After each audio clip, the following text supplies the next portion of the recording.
There are moments in the swimming pool when I see someone sweeping the water with all their strength. Yet their body seems to stay almost completely still, as if the water refuses to make way for them. Hello to all the uncles, aunts, and older friends watching today's video. If you've ever felt that you strike the water really hard, your shoulders get tired, your breath gets heavy, and yet your body moves forward very slowly, then perhaps the problem isn't strength, but direction.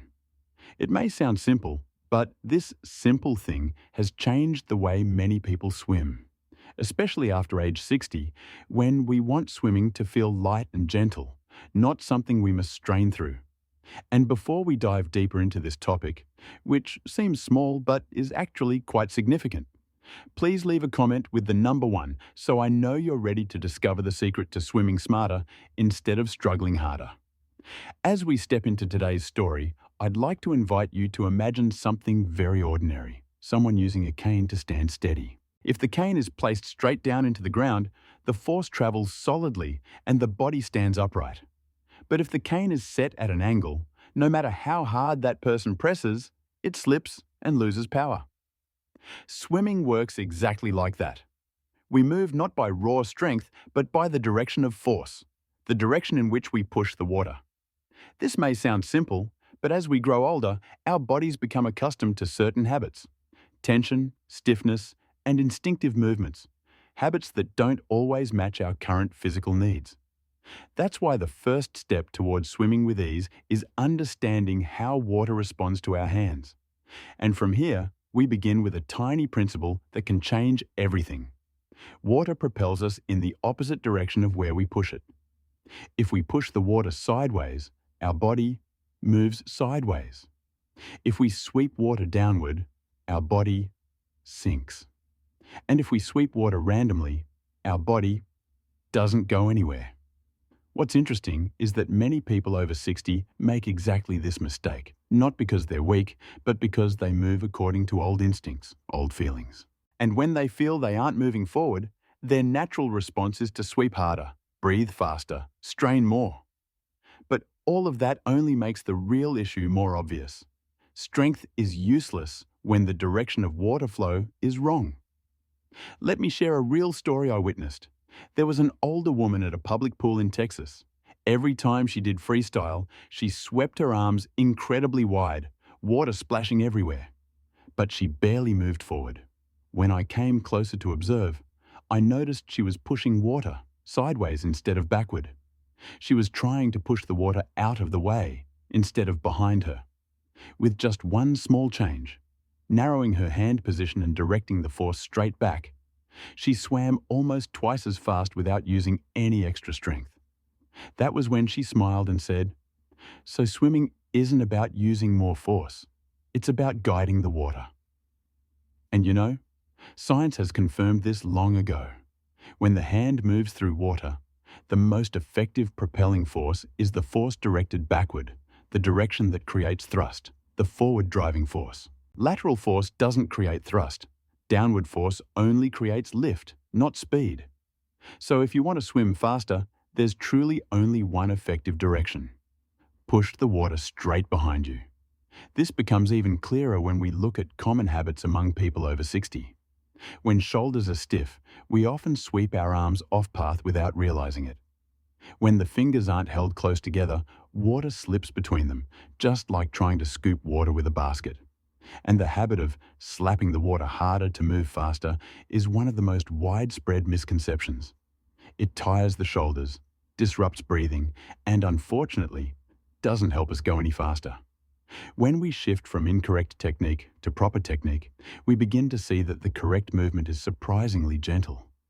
When the hand enters the water, there's no need to slap it down. Simply let the hand touch the water softly, as if placing a leaf onto the surface without breaking it.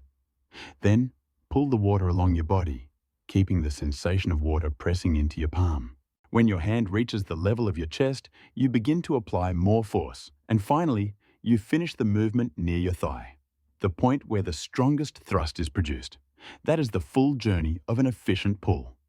If you're still watching this important part, please comment, "Okay," so I know you're absorbing the most valuable insight of this video.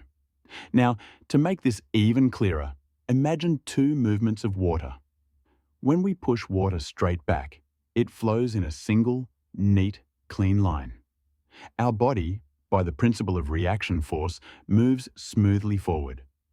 But when we sweep sideways, the water splits into two directions, creating turbulence everywhere.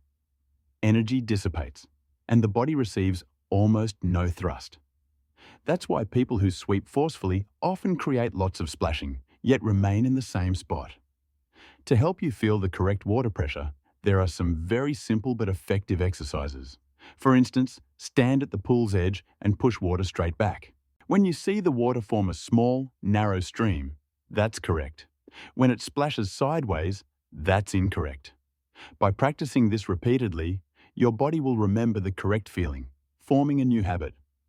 Another helpful exercise is the scooping water exercise. Just imagine you're scooping water into a bucket. Naturally, you'll close your fingers, hold the water in your palm, and pull in a straight line. That sensation is exactly what you need when swimming. It's simple, but powerful. And when you bring this awareness into the water, swimming becomes a completely different experience. No straining, no exhaustion, no shoulder pain. Only ease, relaxation, and the sensation of water helping to carry you forward. It's a natural harmony between the body and the water, something anyone at any age can enjoy. Many people think that after age 60, the body no longer has the strength to swim well. But in truth, technique always beats power. Older swimmers in the US, some in their 70s and even 80s, still swim fast and gracefully. Not because they are stronger, but because they understand water better. And when you understand water, you realize that water isn't resisting you. It's simply responding to how you touch it. Imagine a fresh, calm morning at the pool. You lower your hand into the water and feel the coolness in your palm. You pull gently but correctly, and your body glides forward. No splashing, no tension, only a smooth, flowing motion. That is the feeling I want every viewer of this video to experience. The heart of everything I've shared today can be summed up in one sentence. It's not about being stronger, it's about being correct. When we change the direction of our pull, the entire swimming journey changes, from struggling and straining to a gentle sensation, like the water itself is supporting your body. And that's what I hope to offer you today. Swimming is not a contest of force. It's a partnership with the water. When we know how to push water in the right direction, everything becomes smoother. We don't need shoulder pain. We don't need exhaustion. We don't need to be 20 years younger. We simply need to understand the water, and that alone helps us swim beautifully, efficiently, and joyfully. If you found this video helpful, please subscribe to the channel so we can continue this journey together, where each video is a small gift for those who want to live healthier and happier after age 60.